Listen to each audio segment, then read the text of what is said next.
Ben Coşkun Öz Eğitim Vakfı Talaş Üretim Eğitmeni Ahmet Kermenli. Bugünkü videomuzda sizlerle CNC tipleri nelerdir ve talaş kaldırma yöntemleri hakkında paylaşımda bulunacağım. CNC işleme merkezi tiplerine baktığımız zaman dik işleme merkezleri, yatay işleme merkezleri ve köprü tipi işleme merkezleri olarak üçe ayırabiliriz.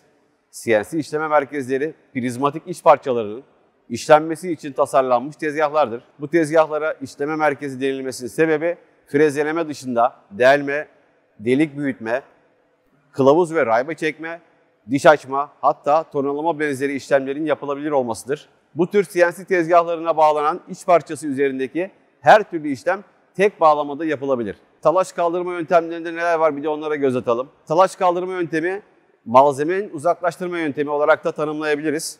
Bunlar geleneksel talaş kaldırma yöntemleri, yine aşındırma yöntemiyle olan talaş kaldırma yöntemleri, yine geleneksel olmayan talaş kaldırma yöntemleri vardır. Geleneksel talaş kaldırma yöntemlerine baktığımız zaman tornalama, delme ile ilgili işlemler, frezeleme, yine vargelleme, planyalama, broşlama, testere ile kesme gibi operasyonları sayabiliriz. Aşındırma yöntemlerine baktığımız zaman taşlama işlemleri ve diğer aşındırma yöntemleri. Geleneksel olmayan talaş kaldırma yöntemlerine baktığımız zaman mekanik enerji yöntemleri var. Elektrokimyasal vasıtasıyla işlemeler var. Isıl enerji işlemleri var. Yine kimyasal işlemler olarak sayabiliriz. Geleneksel talaş kaldırma yöntemlerine baktığımız zaman kesme işlemi bir talaş oluşturmak üzere parça malzemesinin kesme deformasyonunu içerir. Talaş uzaklaştığında yeni yüzey ortaya çıkar. Bu yüzey nasıl oluşur? Orijinal bir yüzeyimiz var, yani iç parçamız var. Bir talaş hareketi var. Yine kesicinin bir hareketi var. Ve kesicinin hareketinden sonra ortaya çıkan bir yeni yüzeyimiz var. En önemli talaş kaldırma yöntemlerine baktığımız zaman tornalama, en çok aktif kullanılan delik delmeler ve bütün sanayide, otomotivde, savunma sanayinde, yine enerji sektöründe iş parçalarını işlemek için kullanılan yöntem frezeleme işlemleridir.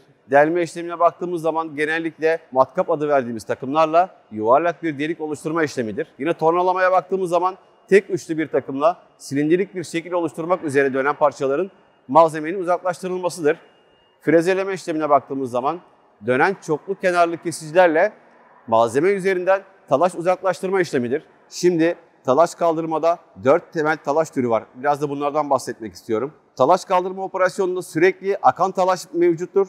Yine kesintili talaşlar mevcuttur. Yığma kenarlı dediğimiz sürekli talaşlar mevcuttur.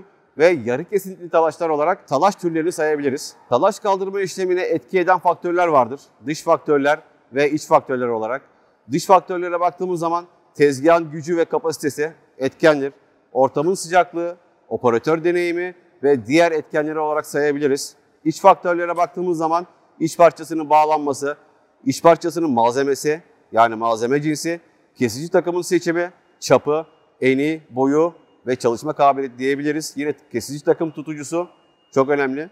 Yine doğru programlama ve doğru kesme teorisi olarak sayabiliriz. Aşındırma yöntemlerine baktığımız zaman en önemli aşındırma yöntemi taşlama işlemidir.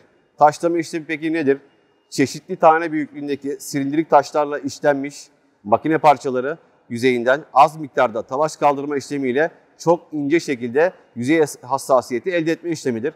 Taşlama işleminde bağlayıcı maddelerle bir araya getirilen taneciklerin oluşturduğu zımpara taşlarının iç parçasından çok küçük miktarlarda kesme yapması yani iç parçasını aşındırma işlemidir. Geleneksel olmayan talaş kaldırma yöntemlerinden lazer kesim tezgahını örnek olarak verebiliriz. Isıl enerji işlemleriyle gerçekleşen bir kesme yapıyor. Karbondioksit gazına elektrik akımı verilerek oluşturulur. Bunun yanı sıra verimi ya da arttırmak için karbondioksit gazına azot ve helyum gazı eklenerek verim 3'te 1 oranında arttırılır. Elde edilen lazer ışını ile çeşitli tezgahlarda yapılan kesim işlemleri ise lazer kesim denilmektedir. Lazer kesim avantajlarına baktığımız zaman prototip çalışmalarında kısa sürede yüksek verim sağlar, düşük maliyetler oluşturur. Yine tasarımda daha esnek çalışma imkanları sağlar. Az adetli imalatlarda kalıp gerektirmeden kısa süreli, süresiz işlemler gerçekleştirebiliriz. Yine üretimde malzemenin en verimli şekilde kullanılmasını sağlar. Kalıpsız imalat yapılmasına imkan tanınması. Kesim esnasında malzemeye temas olmadığından malzeme ile ezilme olmaz. Yine çapaksız ve minimum pürüzde kesme işlemi gerçekleştirirler. Bugünkü konumuzun da sonuna geldik. Hepinize teşekkür ederim. Bir sonraki videolarımızda görüşmek üzere.